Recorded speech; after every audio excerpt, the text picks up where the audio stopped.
Hey yo, what is up? Experimental equipment is here, and you see me using the hardening and the turbo thing on the 832. Now I put it on this tank because this is the tank that I've been playing recently, doing the review on the tank, so I get a feel of what it's like before and what it's like after. And I can tell you there is a huge difference in terms of mobility, accuracy of the gun. It is very much improved, and if you take a look at my hit points, I actually have 1780 hit points on this tank. Stock is 1550, so I got 230 more hit points in the T832, and this thing became from a okay tank, above average tank, to a beast. Now it is a beast. Now, as expected, experimental equipment is not receiving a very warm welcome. Everyone seems to be in agreement that this new mechanic is bad. Even Wargaming. Even Wargaming? Yes, I suspect even Wargaming knew this was going to be received negatively. How do I know that? I don't know that 100% sure, but I do know that this mechanic was not widely tested with the community. And why was it not tested with the community like other new things that they proposed to add to the game? Oh, they knew that the community wouldn't like it. They didn't need to test it to know. The mechanic is obviously designed to keep FOMO players from engaged for longer periods of time, fear of missing out, so that they can get the new bottle cap currency that is used to upgrade the experimental equipment, or to earn experimental equipment. From a business perspective, I can appreciate this strategy. The idea is you have to endure some suffering to receive some kind of reward. If you wish to receive the rewards with less suffering, you pay with some kind of currency, real or perceived. Like real currency means cash, and perceived currency is like gold, credits, or bonds. With this quote-unquote suffering that I'm speaking of, what does it mean? The quote-unquote suffering is your time invested into the game. The game needs players to fill in the teams in the random battles. These are the players that are keeping the game alive with their active participation. They are rewarded for their time with free or discounted items. There are also the whales who will just use surplus resources to buy everything. They play when they want, whenever they want, and buy anything they want. They don't care about grinding or earning anything for free. They have real money to spend, and they are the ones who keep the wheels turning at Wargaming headquarters.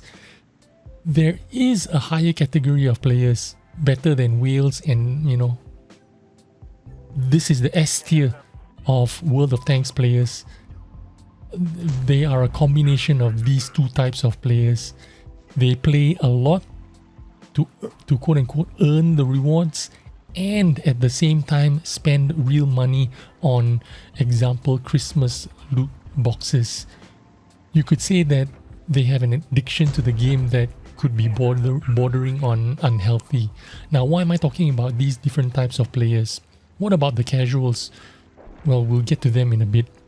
With experimental equipment and the new bottle cap currency, you need to earn the experimental equipment and the currency by participating actively into the game. You have to do missions and play more games to earn this currency that is used to upgrade and demount this experimental equipment. Remember, rewards for suffering business strategy. Here's the problem. Back in 2012, you endure some suffering to upgrade your Tech 3 tank, and you endure more suffering to train your crew. The reward to suffering ratio seemed fair, you suffer a little bit, but you get to upgrade your tank. In this slow suffering process, you learn the game and improved your tanking skills at the same time. Now fast forward to 2023, this reward to suffering ratio it no longer seems fair. It's not enough that you have 5 skilled crews and 10,000 games under your belt to even be a competent player. You need to invest a lot of time to have the knowledge of all the specs of hundreds of tanks and their strengths and weaknesses. You have to know too many unnecessary things in order to do well in the game. New players and casual players don't have time for this bullshit. New players and casual players will find out this game will suck the life out of them if they decide to commit to liking this game. A new player back in 2012 only had to grind crews and equipment and they're off to the races.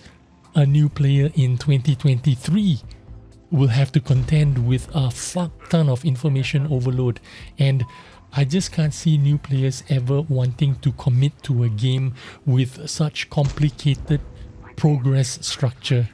They're going to feel bullied at every level. They have less crew skills, less 2.0 equipment 2.0, less experimental equipment.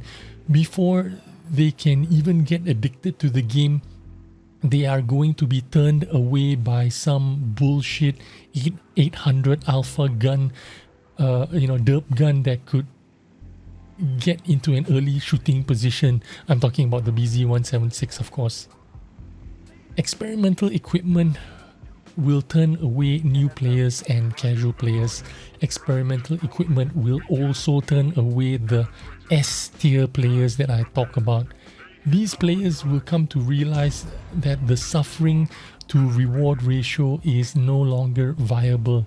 The enormous cost in time invested to stay competitive is all consuming. Players becoming forced, becoming a forced activity because you fear of missing out will compel you to play more than you intended to. This in turn creates a negative bubble associated with the game. All the tryhards in the game have a toxic persona that is closely related to how much they play this game. Now you know these people, they're in your clans, they're your friends, they're your platoon mates. I've played this game for over 10 years, so I know a lot of these S-tier players too. A majority of them have quit the game, and my S-tier friends list is very, very short right now.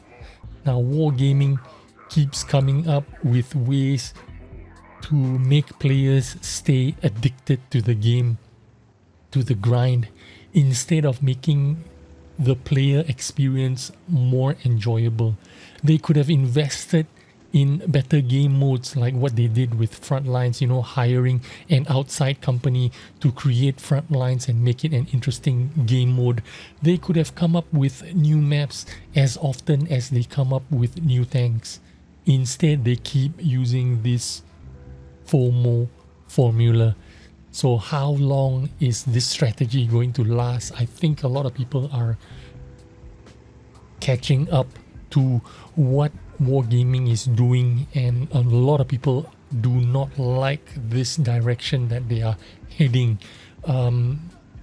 More complications in the game, more things added to the game that don't necessarily add joy to your gaming experience. All you're doing there in the game is just keep grinding, keep lusting for new equipment, keep trying to catch up with perceived better players that have all the equipment, that have all the advantages. Not only are they better players, they also have all the equipment, they have all the tools they need to be better all the time. So I don't know, man, this is just not heading in a very great direction. But experimental equipment, very good. By the way, this is my live account, and this is what I think of the Battle Pass T832. 3 days left in the event. I can definitely afford it. I have the gold to just outright buy the Battle Pass, Improved Pass, and all the stages and get this tank for free.